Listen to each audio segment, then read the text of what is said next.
Hello and welcome to the Philippines. This is Carbone Market, a very large market, wet and dry market downtown Cebu City.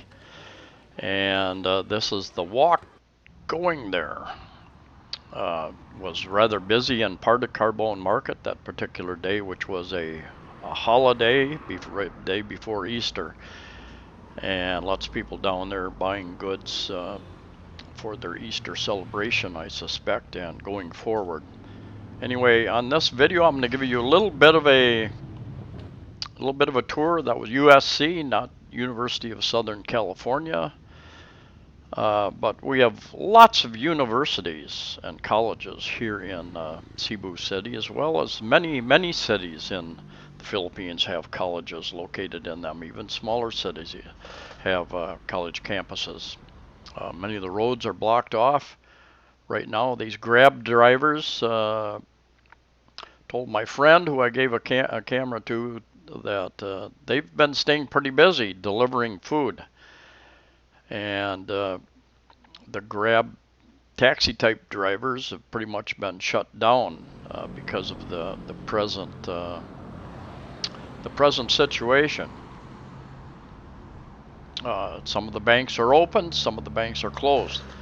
This particular day, on a Saturday, I was going to have this person pay my rent early because the 12th, I think, is Sunday, and all the banks were closed. I directly deposit my money into his account. Anyway, this is down in called the Uptown area, down near Fuenteo's Nia Circle, and it is called Mango Square. It's really not a very big area at all.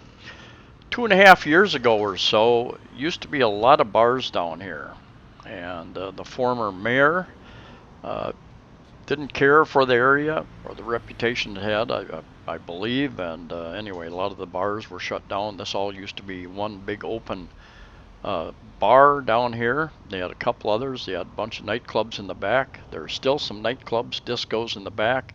This is Marshall's Irish Pub and Semi-Final Bar, which goes upstairs. A bit of a sports bar. They've got bands a lot of nights when they are open. Burger King there on the corner.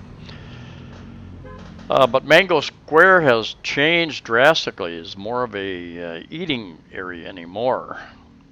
The Marshalls there has some they've got one singer in there most nights when they're open, and singing some good older music from the 60s, 70s, 80s type stuff.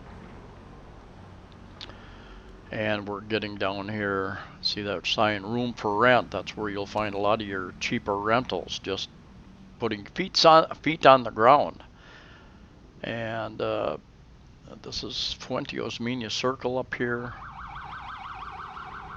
On the streets around here, there are many fast food restaurants: Kentucky Fried Chicken, McDonald's, Jollibee, Chowking, Pizza Hut, a number of different ones. And you'll notice these little delivery motorbikes here.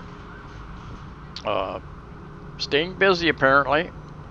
Fuenteo's Nia Circle is a big traffic circle. It's got two malls, two Robinson's malls. Robinson's Fuente, where the big grocery store is, and Robinson's Cybergate, where more of the restaurants are in that area. And they've got a couple of medical offices, I believe, and dental office over at Cybergate as well. Robinson's Fuente has a hardware store and more of a department store, clothing, cookware, all that type of thing in it. And these little overpasses, pedestrian overpasses, are kind of convenient. There's the Circle, the big inner area of the park area during certain events, Christmas, New Year's, Sinulog Festival. They will have that whole area will be built up with food stands and other people selling various things. But very few people actually use those overpasses. They just cross the street. And Summit Circle, which is a hotel down here on the circle. A friend of mine likes to stay there, comes over here from New Zealand a couple times a year. And this is going down. There are a number of bars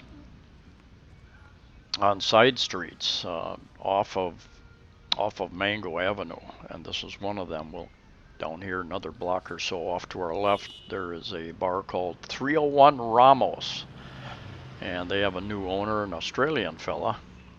Go in there every once in a while.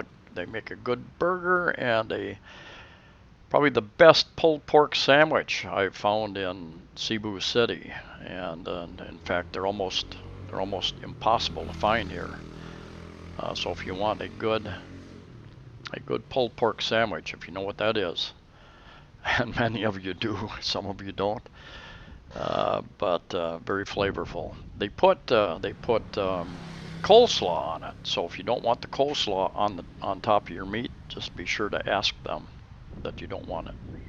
Fuenteos Nia Circle area and this street tend to get quite a few different times kids out asking for money, other people asking for money, the beggars, the people selling the Viagra and Cialis, eyeglasses. If you don't need those, they'll sell you sunglasses or cell phones.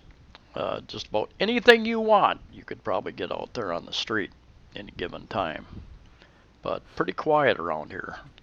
I like Cebu City. It's big enough, but not too big. I've lived in Minneapolis. I've lived in Sioux Falls, South Dakota, Sioux City, Iowa. I've lived in Phoenix, Arizona. I've lived in Las Vegas, Nevada, Los Angeles, California. Los Angeles is kind of like Manila, I think. Way too many people, way too much traffic issues.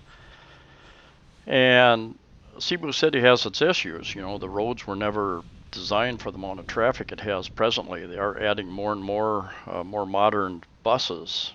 And just up here, past this guy, this is where the 301 Ramos, which is the address, 301 Ramos Bar is there, right there. They got their little cooker out there, and there are a couple seats outside, a few seats in, several seats outside. This guy was a Uncas driver, I believe. Uncas is a motorbike taxi type service, and because of the current situation, they've shut down the people transportation services, and they're just doing similar to Grab. They're doing deliveries now. And he was saying that, yeah, you can book the deliveries. Minimum charge is 60 pesos, and then it goes up from there depending upon how far they're going to deliver. Of course, you can use it with their app. Now, I haven't been able to download their app on my phones. I have no idea why. I've even contacted Uncas, and they've said, well, do this, go into the settings and change this on your phone. And they keep saying it's not available in your country. Well, I have a Philippine phone, so don't know what the issue is. There are several public hospitals near Fuenteos Nia Circle. I believe this is one of two or more public hospitals very close to that area. There's also there's the Cebu Doctors University Hospital, and also Chunghwa Hospital down in that area, just a couple blocks off that main area. So you often hear ambulances coming up and down those streets because that's where they're headed. And traffic is very, very minimal. If you have a private vehicle, you're in good stead. You can walk, you can ride a bike, or if you have a private vehicle, motorbike or auto, you're allowed to move around as long as you have the proper authorization, the barangay passes. Barangay meaning village. Very few restaurants open if they serve takeaway, if they serve food for you to take with you, not sit down. They are allowed, and they've got their plastic out here to protect them from the germs. And the restaurants that that she has talked to, the owners, they seem, and the delivery people seem to be doing fairly well because a lot of the competition has been shut down. And these delivery drivers out here doing their job, and they're out there on the front lines. They're again the truck drivers with delivering with their passes, and there have been situations around the Philippines where local government units, LGUs, as they're barangays, the villages, towns, have set up their own restrictions and not allowed some of the truckers in with their goods and their seeds. It happened in parts of Mindanao, I think, which is a big rice producer, that some areas were not allowing the guys to come in with their seed. And it's very important to get that seed in the ground, proper time. Here in the middle of June, we'll go into our little bit rainier southwest monsoon season, so it's important to get those crops in the ground in a certain amount of time. And this is the entrance to the Carbone market. They had originally, there are lots of entrances, but they didn't allow vehicles in there, so everybody has to park outside.